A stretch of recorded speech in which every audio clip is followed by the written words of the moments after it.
It's great to see all of you. I know what you're thinking. It's not like we're really neighbors. We don't live next to each other on the same street, but you don't have to live next to someone to be their neighbor. A neighbor can be anyone you see or talk to, even me. Everyone is your neighbor. Everyone is worthy of your care and your kindness and your compassion. And that's what we're talking about, compassion. And with God's help, we can show compassion to everyone around us. We can care for the people in our neighborhood.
Oh, yeah? Okay. Sure. All right, that passed me. Uh-oh. There's a window there? Yes! Shh! Oh. Mr. Beauregard has weeds growing up around his mailbox. That's a violation. Weeds.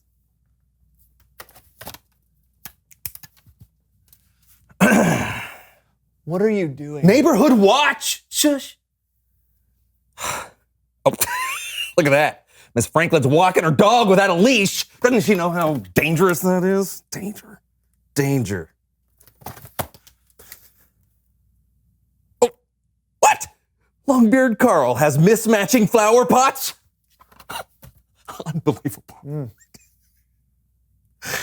Okay. Who else? Is that squirrel trying to get into my yard? Oh boy, not on my watch! Not now, squirrel. Hey, you look at me. You look at me right now. Hey, what are you doing? Get back. Oh, no, no, no, no.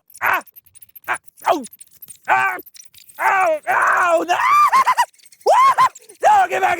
Oh, don't look at That's a strong squirrel.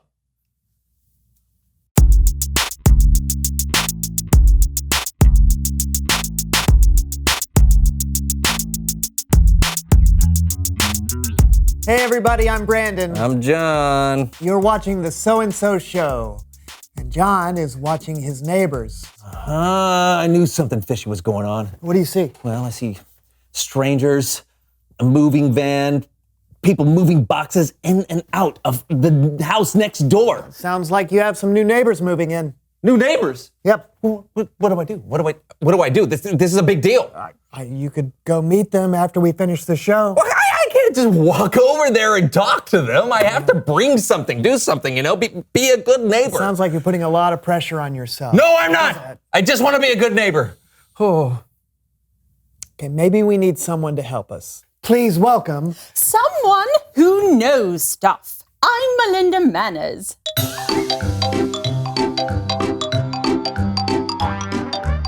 I am an expert in all things proper and mannerly. Thank you, Melinda. Yeah. Oh, no, this is perfect because I need help trying to figure out how to welcome my new neighbors into the neighborhood. New neighbors? Yes.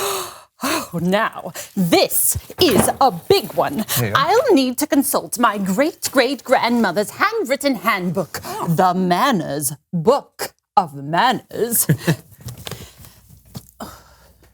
See? What's in here? No. Let's see, maybe it's... There. No. No, it's not that. All the way to the... Okay. Ah, here it is. My, there are endless things you could do to welcome your new neighbors. I suggest we start with the most difficult option. Wait, why would we start there? John, my dear, don't you see? Effort says you matter to me. Right. So, it's all here in the handbook. First, research. How many people are moving in? What are their likes, dislikes? Do they have any pets, kids, food allergies, unexpected fears? Well, those are all great questions. Questions for Neighborhood Watch. Isn't it rude to spy on your neighbors? Of course. Aren't you spying on them now? Oh no. It's important to know the facts in order to do the very best acts.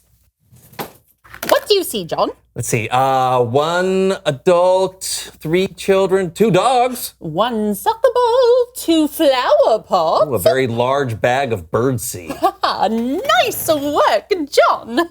You know what this calls for. No idea. A welcome to the neighborhood flower pot. You have everything you need here to make a beautiful and thoughtful welcome to the neighborhood flower pot. You will each create your flower pot, and then you must be able to carry it around the room on your head. Why do we need to carry them on our head? Good posture, young man, is essential to a mannerly first impression. A bad first impression is as bad as sour milk. If you want to be impressive, walk as smooth as silk. Oh, okay. You have 5 minutes to decorate and go. We're going? Yes, you can just put the flowers in there.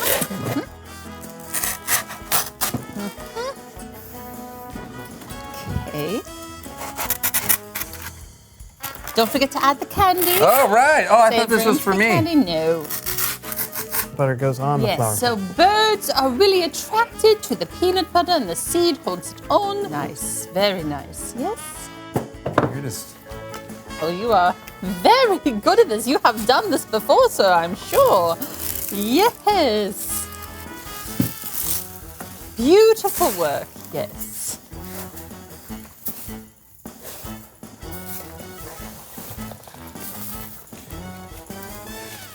Time. Now to practice carrying them over to the new neighbors. Star wipe. Shoulders back, head high, knees slightly bent, and walking. Come on. Oh, good. Balance, breathing in and out, staying calm. Ow. You know, I think John can be a good neighbor if he's not balancing something on his head. No, I have to walk like silk. We might be missing the point here. True, it's not mannerly to get so upset. I am not upset! You are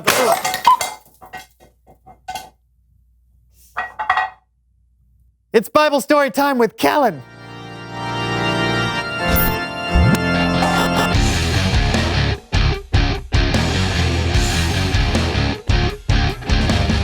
Hello, hello. Hey, Kellen. What are we talking about today, Kellen? Great question. Today we're talking about a time that Jesus talked to a Samaritan woman at a well in Samaria. That's right. And what better way to learn about this historic moment than to hear from the woman herself? Hello? Hello, and welcome to Behind the Bible.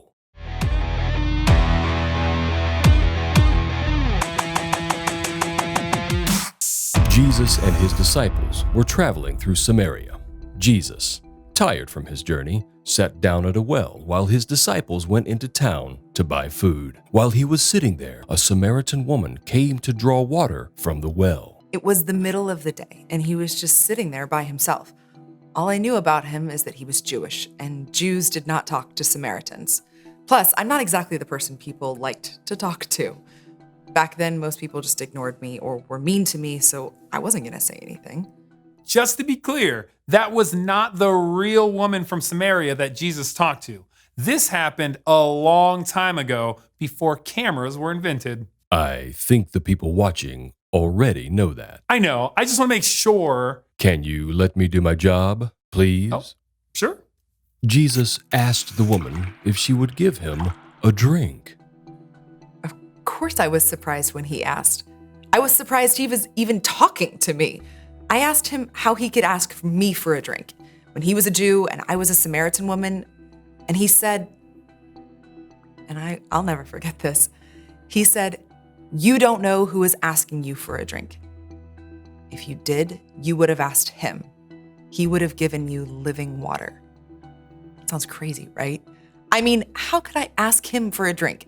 He didn't even have anything to get water with. And who's ever heard of living water? Jesus told her, "Everyone who drinks the water from the well will get thirsty again. But whoever drinks the water I give will never get thirsty." When the woman asked Jesus for this living water, he told her to go get her husband. But Jesus knew that she had no husband. In fact, Jesus knew everything about her. that's right. I know. It blew my mind, you know? How could a stranger know all about my past? He knew all the mistakes I'd made, all my sins, but he was so kind about it. He wasn't embarrassed or mad he just saw me for who I was and knew me. That's when I realized he was no ordinary man. Jesus told her the truth about himself, that he was the Messiah, the Savior of the world that the people had been waiting for. And that's when his disciples returned from getting food. Yeah, we were surprised to see him talking to a Samaritan woman, but we didn't say anything. Jesus was always surprising us with who he talked to. He cared about everybody. There wasn't a single person he thought of as not worth his time or attention. I guess we should all be like that, huh? When I found out I was talking to the Messiah, I could barely believe it. I left my water jar. Cannot believe I did that. And I ran into town just shouting at people, "Come see a man who told me everything I've ever done. Could this be the Messiah?" It was amazing. And I think people came to see him in part just because of how excited I was.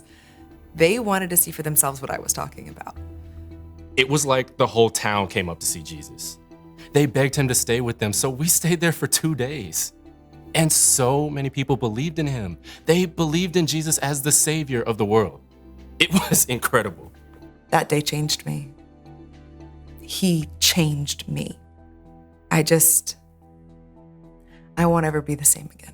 Jesus showed the woman who he really was, the Savior of the world. And because of her response to him, many people in her town met him and believed in him too. This has been Behind the Bible. That was really awesome. That was a great narration. Yes, I know. Okay. Hey, what did you guys think? That was great. Yeah, Jesus changed that woman's life. And saved her city. Yep. Jesus showed this overlooked woman that she mattered. And she responded by sharing the good news with everyone she knew. It's important to remember that no matter who you are, where you're from, or what you've done, we still matter to Jesus. Thanks, Kellen. You betcha. Wow. So Jesus is amazing at showing people that he cares for them. Yeah, everyone matters to him. Oh, reveal the question. Who matters to you? Yeah, your parents, friends, a new neighbor, perhaps? Yeah, we all have people in our lives who matter to us, and there are lots of different ways we can show them that they matter. Yeah, and it's really important to show them because people who matter to you might not know it. Oh, that's right. Yeah, you can show people they matter by telling them or by doing something kind for them. Yeah, even just making time to talk to someone like Jesus did can make their day. Think about that, and we'll see you next time. I'm Brandon. And I'm John, and this was the So-and-So Show! This is a fish from 1948. It smells like cat litter, which is not great.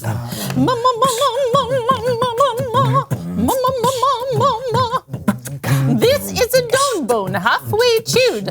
I don't have a dog, so this one's for you.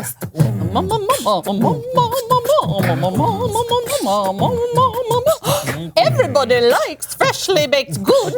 Nothing says manners like an oven full of foods. The